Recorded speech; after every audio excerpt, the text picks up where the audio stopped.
France avec un gros plan sur la vente à domicile. C'est un secteur qui échappe à la crise. Il est en plein essor. La filière prévoit même de créer 100 000 emplois sur 3 ans. Alors est-ce rémunérateur? Et lorsqu'on est client, est-ce que c'est intéressant? Ce soir, c'est Franck Hédard qui répond à toutes vos questions. Alors, depuis quand le concept de la vente à domicile existe-t-il, Franck? Ce mode de vente vient des États-Unis. Il a vu le jour après la crise de 1929. En France, la vente à domicile, aussi appelée vente directe ou vente en réunion, a longtemps véhiculé une image ringarde.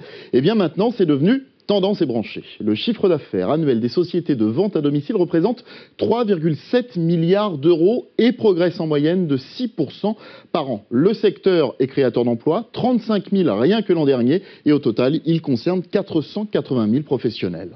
Deuxième question, combien rapporte la vente à domicile aux vendeurs?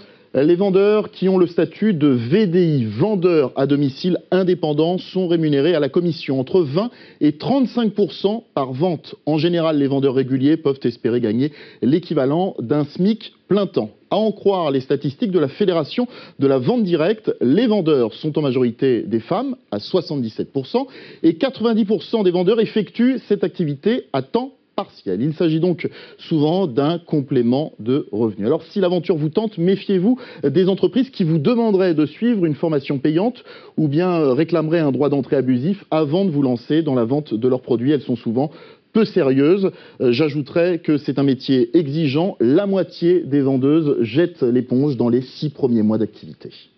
Une troisième question, cette fois côté client, les produits sont-ils moins chers lorsqu'on les achète à domicile? Oui, les produits sont globalement moins chers car il n'y a pas d'intermédiaire, pas de loyer, pas de frais fixes, pas de stock. Les clients s'y retrouvent donc, d'autant que l'offre de produits est plutôt vaste. Ça va du textile aux produits cosmétiques en passant par les objets de décoration, les produits d'entretien, l'alimentation et les accessoires intimes. Pour terminer, une dernière précision. Actuellement, à l'issue d'une réunion, les clients passent une commande et après l'expiration du délai de rétractation qui est de 7 jours, vous le voyez, eh bien ils payent et prennent possession de la marchandise. Un projet de loi prévoit que le client puisse payer et récupérer ses produits immédiatement, tout de suite après la vente. Ce sera beaucoup plus simple, effectivement. Plus d'informations sur notre site m6actu.fr. Merci Franck.